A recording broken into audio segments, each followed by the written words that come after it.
Hello everyone, this is the video number 1 of revision of chapter number 3 in physics.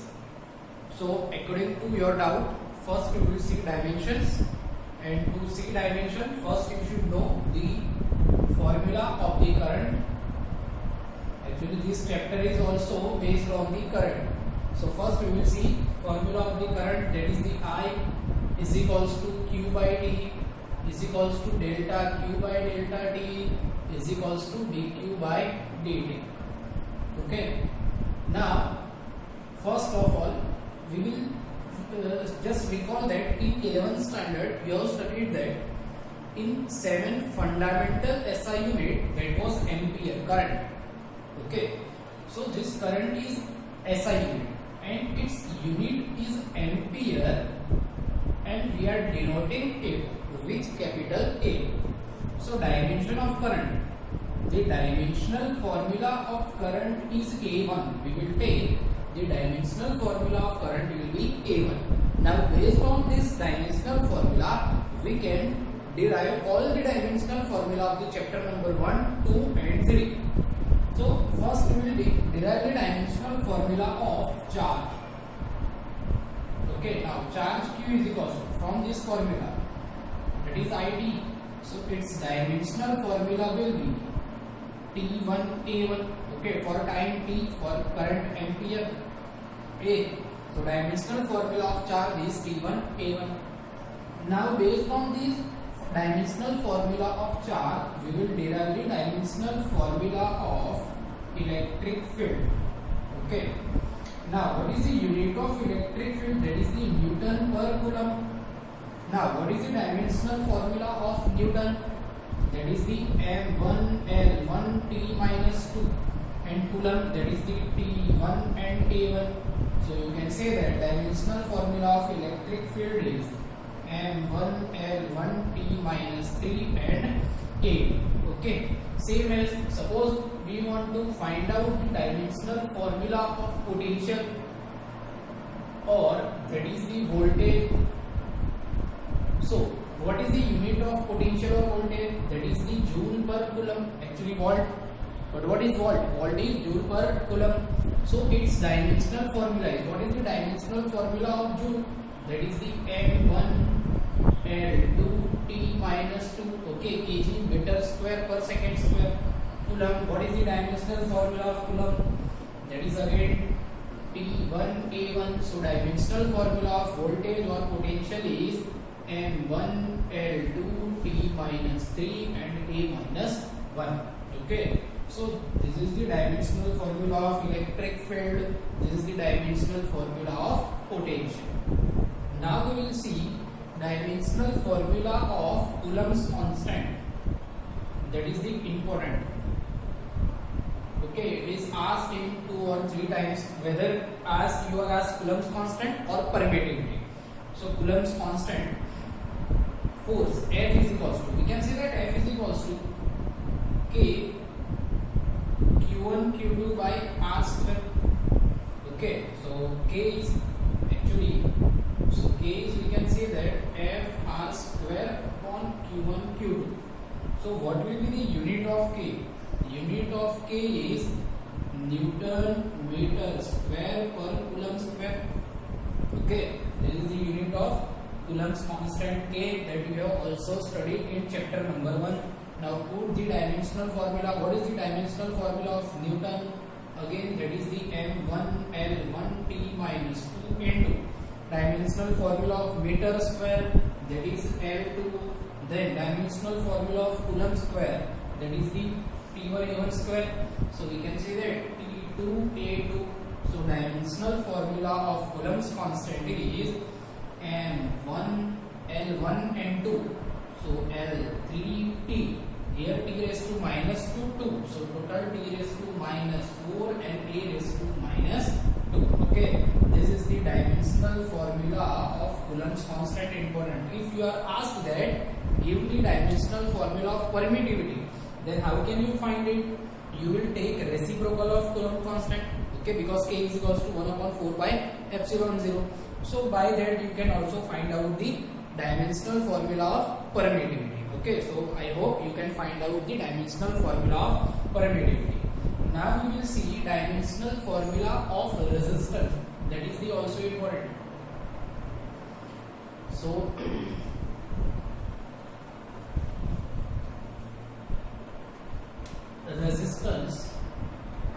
resistance is in chapter number 3. R, what is the formula of resistance? That is the R is equals to V upon I, V voltage and I current. Put the dimensional formula of voltage. What is the dimensional formula of voltage potential? Here that is the M1L2T minus 3A minus 1 divided by I. I is current. So the dimensional formula of current is A1. Okay, current is itself A. So dimensional formula of resistance M1L2T minus 3 and A minus 2. Important. Okay. Same as you can also ask that give the dimensional formula of conductance. What will be dimensional formula of conductance? That will be reciprocal of resistance. So you will remember only one. Now we will see dimensional formula of resistivity. Okay, you have studied that resistance R is equals to rho L by A, where rho is resistivity. Okay, make the subject rho. So rho is equals to R A by L. Now put the dimensional formula. What is the dimensional formula of R? That is the M1L2T minus 3A minus 2 divided by L and A. Here dimensional formula of A, area will be L2. Okay. And dimensional formula of length, that will be L1. Now find out the dimensional formula. L2 and 2 4 4 1, that means 3. So M1 L3 T minus 3 and A minus 2. Okay, that is the dimensional formula of resistivity. Most times the same way you can also ask to find out the dimensional formula of conductivity. That will be reciprocal to this. Okay. So dimensional formula of conductivity will be M minus 1, L minus 3, T3 and A2. Okay.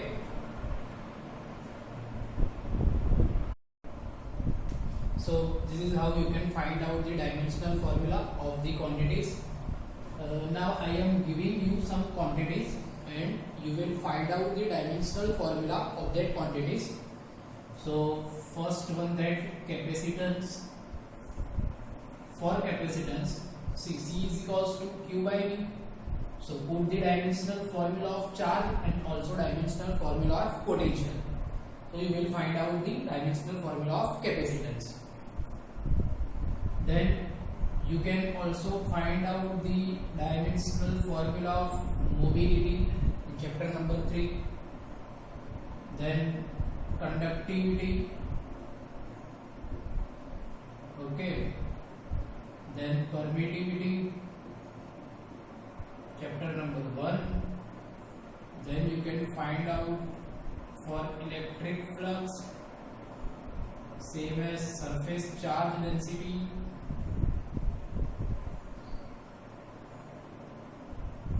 Okay, so for this quantity you will find out the dimensional formula. For mobility, what is the formula of mobility? That is the drift velocity per unit electric field. So that is the drift velocity per unit electric field. Put the dimension of velocity, dimension of electric field. For conductivity, reciprocal of resistivity. Permittivity, reciprocal of Coulomb's constant. Electric flux, what is electric flux? Phi is equals to E dot A. So put dimensional formula of electric field and area. Same as surface charge density. Surface charge density means sigma is equals to Q by A. Put dimensional formula of Q and A. So this is how you can find out the dimensional formula of all these quantities. Now we will move towards our second doubt, that is the cell. So we will see working of cell, mainly working of cell. So working of cell. तो देखो सी कि cell कैसे work करेगा, okay, how cell will work. तो suppose this is one conductor we are having, this is one conductor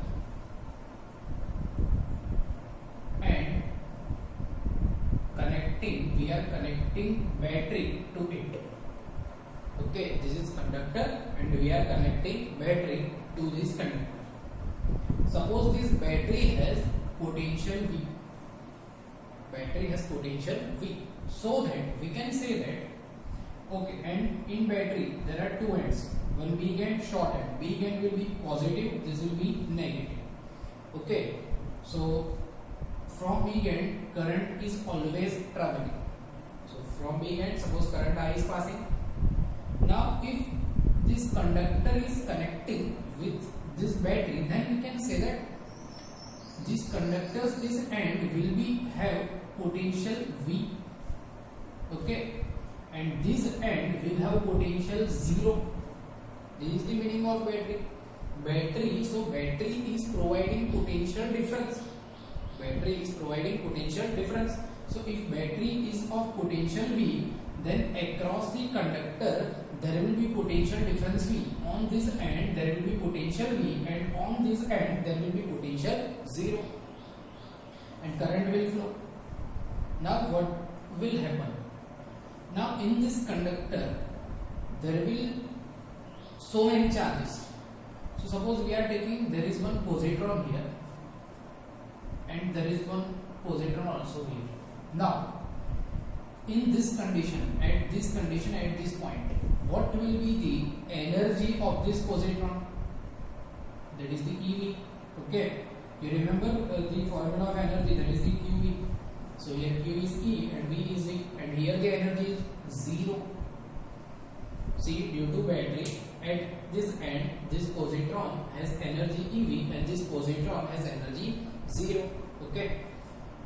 Now this positron will move, due to this battery this positron will move in this direction. So if positron is here, then its energy is EV, and if this positron will go to this end, then its energy will be 0. then ये energy कहाँ गई? तो energy कहाँ गई? ये energy खर्च कर ली ये कंडक्टर, ओके। एक्चुअली एनर्जी, ये पोजिट्रॉन को एनर्जी किसने दी? बैटरी ने। ड्यू टू बैटरी ये पोजिट्रॉन को एनर्जी मिली। पोजिट्रॉन ने एनर्जी किसको दे दी? कंडक्टर को, जिससे कंडक्टर ने काम किया। कंडक्टर एज ए कंडक्टर हम फैन भी ले सकते हैं, बल्ब भी ले सकते हैं, कोई भी इलेक्ट्रिक डिवाइस ले सकते हैं। सपोज मान लो कि हमने यहाँ पे बल्ब ले लिया, तो ये ईवी एनर्जी कहाँ गई? तो बल्ब को ग्लो करने में चली गई ईवी एनर्जी, ओके। तो पोजिट्रॉन ने अपनी सारी एनर्जी बल्ब को दे दी, तो पोजिट्रॉन की एनर्जी यहाँ पे कितनी आ गई? 0। अगेन पोजिट्रॉन यहाँ आएगा। तो एक्चुअली इसमें होगा क्या कि पोजिट्रॉन जब यहाँ पे होगा at this condition, then this positron have some energy that is the EV, okay. तो वो बहुत ऐसी कंडीशन में होगा कि मेरे पास बहुत सारी एनर्जी आ जाएगा। जैसे जैसे जैसे आगे जाएगा उसकी एनर्जी डिक्रीज चली जाएगी। तो आगे जा रहा है डिक्रीज डिक्रीज डिक्रीज, यहाँ पे आ गए टोटल 0, तो टोटल एनर्जी 0, ओके। फिर वो जाएगा वापस कहाँ पे? बैटरी से। बैटरी से भीख मांगेगा कि मुझे एनर्जी दे दो, एनर्जी दे दो। बैटरी क्या करेगी? बैटरी कहाँ, वो क्या करेगी? एनर्जी दे देगी।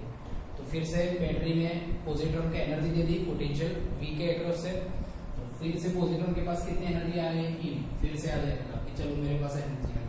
फिर से एनर्जी किसको दे देगा? बल्ब को। तो जाएगा जाएगा जाएगा, एनर्जी 0। फिर से क्या करेगा? मांगेगा, तो बैटरी दे देगी। इस तरह से बैटरी और पोजिट्रॉन वर्क करता है। तो मेन फंक्शन बैटरी का याद रखो कि ये बैटरी का मेन फंक्शन क्या है कि वो चार्ज को एनर्जी देती है, okay. Give energy to charge, okay. ये पोजिट्रॉन है, इसको एनर्जी मिली ईवी जितनी, मगर किसने दी? तो बैटरी ने दी। हाँ, पोजिट्रॉन ने ये एनर्जी कहाँ पे यूज की? बल्ब को ग्लो करने में। अगर फैन चल रहा है तो फैन को चलाने में। तो ऐसे बैटरी का मेन फंक्शन एनर्जी देने के लिए है, चार्ज देने के लिए नहीं। काफी सारी किताबों में भी लिखा होता है कि charge given by battery. Battery किसी भी कंडीशन में चार्ज देती नहीं है, okay. Battery is not giving charge, battery is giving only energy. ये चार्ज कहाँ से आया? तो कंडक्टर के पास तो ऑलरेडी चार्ज, कंडक्टर के पास इलेक्ट्रॉन भी होगा, प्रोटॉन्स भी होगा, तो फ्री चार्जेस तो कंडक्टर के पास ऑलरेडी है। ओके, तो बैटरी का मेन फंक्शन याद रखो, टू गिव एनर्जी। बैटरी का मेन फंक्शन क्या है? To give energy. तो ये है working of a cell. Okay, main concept है और बहुत इजी वर्ड्स में आपको समझाया, कोई टेक्निकल वर्ड्स का यूज किया नहीं है हमने। तो बैटरी जो चार्जेस हो गए इसको एनर्जी देगी। यहाँ पे पहले चार्ज यहाँ पे होगा, बैटरी ज्वाइन की, चार्ज के पास एनर्जी आ गई, चार्ज यहाँ आएगा, एनर्जी जीरो, फिर से आएगा, बैटरी चार्ज को एनर्जी देगी, चार्ज फिर से यहाँ पे जाएगा, चार्ज फिर से यहाँ पे सम एनर्जी स्पेंड करने का। ओके, ऐसे चलता रहेगा। तो ऐसे battery, this is how battery will give energy to charge. Now we will see another concept of battery, that is EMF, terminal voltage and internal resistance.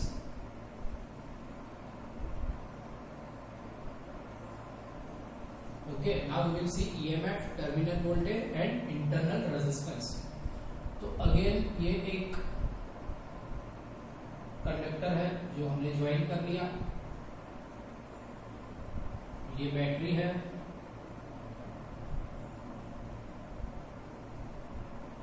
हम ये तीनों टर्म समझेंगे कैसे। देखो, फर्स्ट लेंगे internal resistance. Internal resistance means the resistance provided to charge by battery itself, means battery का जो खुद का रेजिस्टेंस होता है। आपने अगर कोई सेल खोला होगा पेंसिल सेल में, तो उसमें देखा होगा कि बहुत सारे केमिकल्स होते हैं, वो केमिकल्स क्या है? रेजिस्टेंस है। ओके, देखो ये जब चार्ज मूव करेगा, इसमें से चार्ज मूव करेगा, तो ये चार्ज को बैटरी के अंदर से भी पास होना पड़ेगा। ओके, सपोज यहाँ पे एक पॉजिट्रॉन है, पॉजिट्रॉन यहाँ से निकला, तो ये पॉजिट्रॉन को बैटरी के अंदर से भी मूव करना पड़ेगा। तो जब वो बैटरी के अंदर से मूव करेगा, तब बैटरी उसको रेजिस्टेंस कुछ प्रोवाइड करेगी, that is the internal resistance. Battery का खुद का रेजिस्टेंस वो है internal resistance, that is denoted by small R. तो सपोज ये बैटरी हमने कनेक्ट की है, उसका इंटरनल रेजिस्टेंस है स्मॉल आर। ओके, क्या है उसका internal resistance? Small R. Then EMF, the full form of EMF is electromotive force.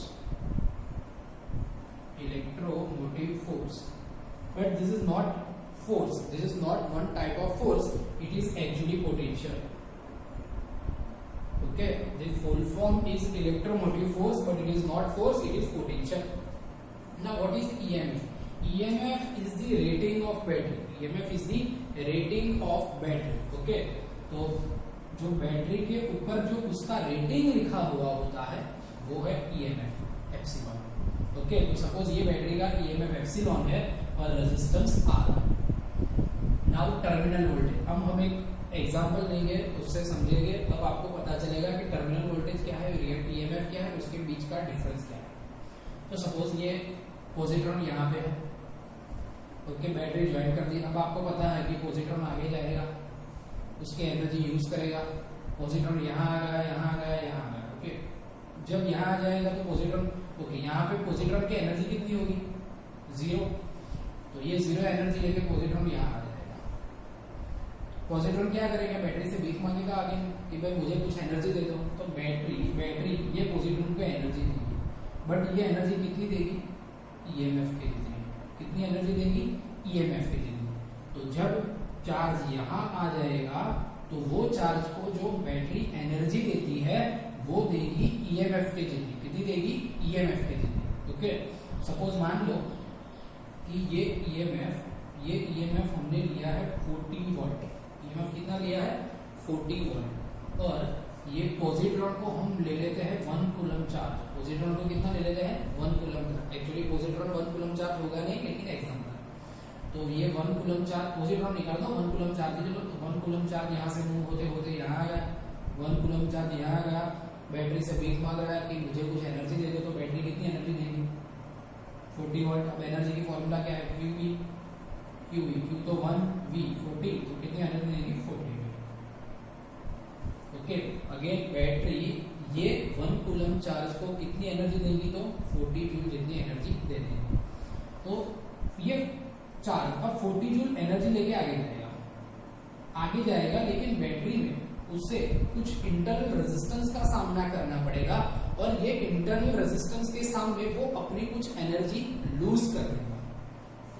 Okay, मैं फिर से एक्सप्लेन करता हूँ।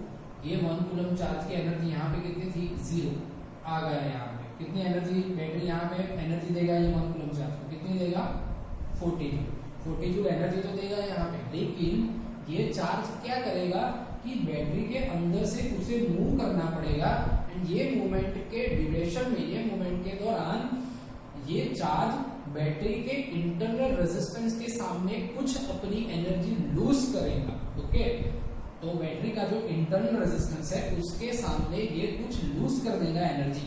ओके, तो सपोज ये कितना लूज करेगा, एनर्जी कितना लूज करेगा, तो पोटेंशियल डिफरेंस जितना ही लूज करेगा। तो सपोज ये बैटरी का इंटरनल रेजिस्टेंस आर है।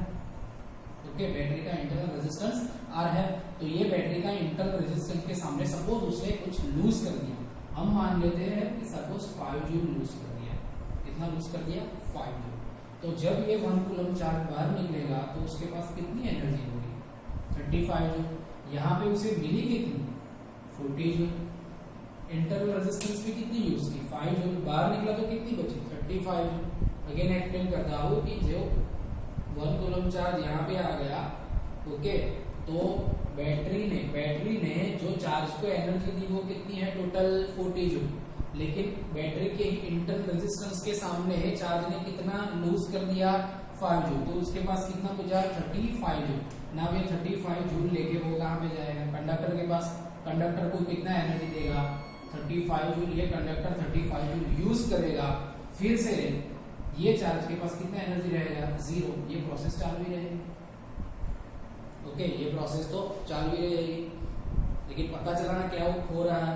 अब देखो, जो एक्चुअली बैटरी दे रहा है उसे बोलते हैं बैटरी का ईएमएफ।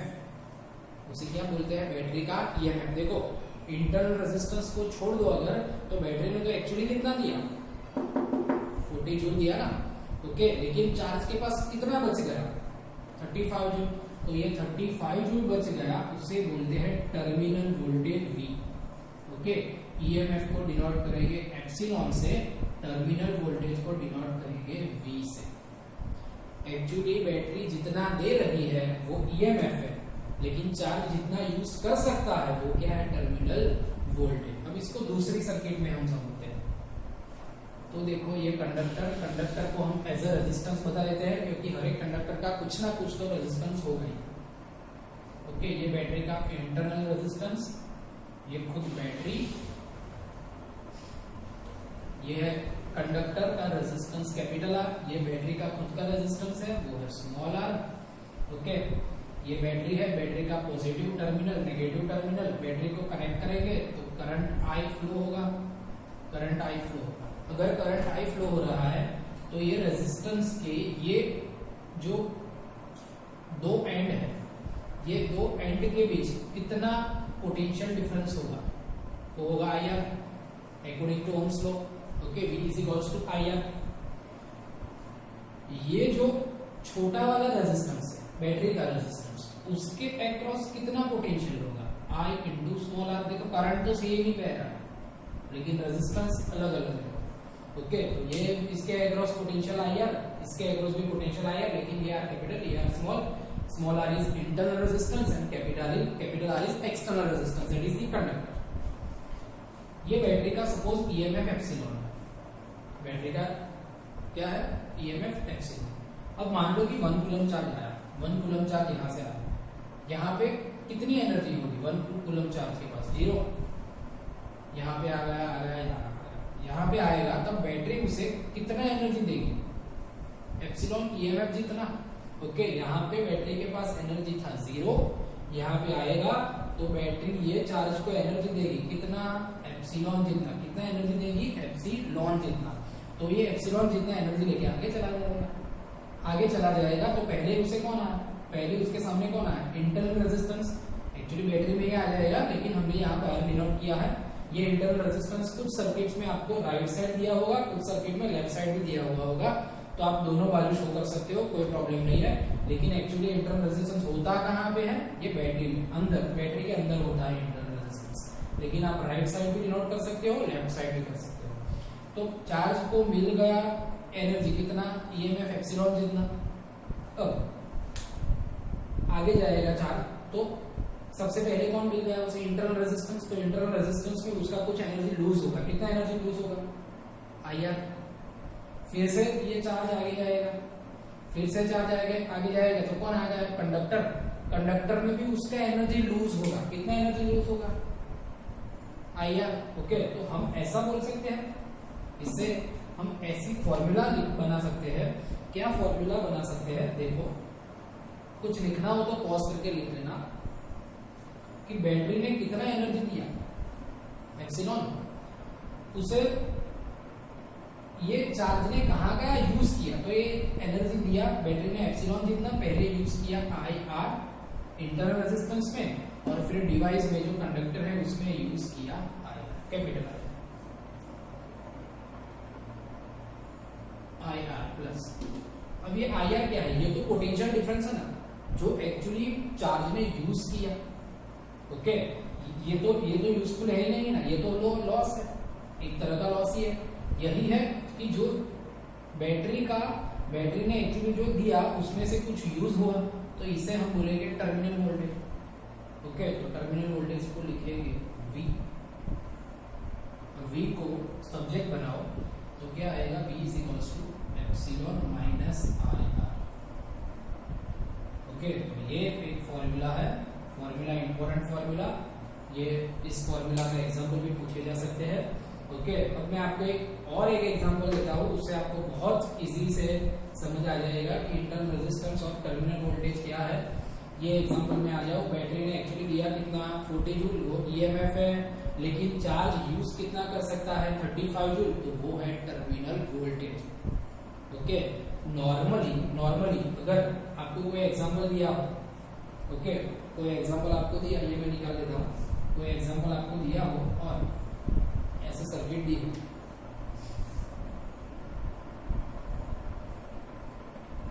और यहाँ पे लिखे 10 वोल्ट, यहाँ पे 2 वोल्ट, तो ये 10 वोल्ट क्या है, टर्मिनल वोल्टेज। 10 वोल्ट क्या है, टर्मिनल वोल्टेज। ओके, अगर एग्जांपल में इंटरनल रेजिस्टेंस दिया होगा तो ही ईएमएफ दिया हुआ होगा, otherwise 10 volt direct terminal voltage है। डायरेक्ट 10 वोल्ट टर्मिनल वोल्टेज है, उसका मीनिंग ही यही है कि इसके बीच में कितना पोटेंशियल डिफरेंस होगा 10 वोल्ट, और हम यूज भी कितना कर सकते हैं 10 वोल्ट। ओके, तो ये है टर्मिनल वोल्टेज। और ईएमएफ बैटरी एक्चुअली जितना देती है वो है ईएमएफ, लेकिन कंडक्टर के अक्रॉस जितना यूज हो सकता है वो है टर्मिनल वोल्टेज। ओके, अब इसके ऊपर हमें 2 एग्जांपल दिए हुए हैं।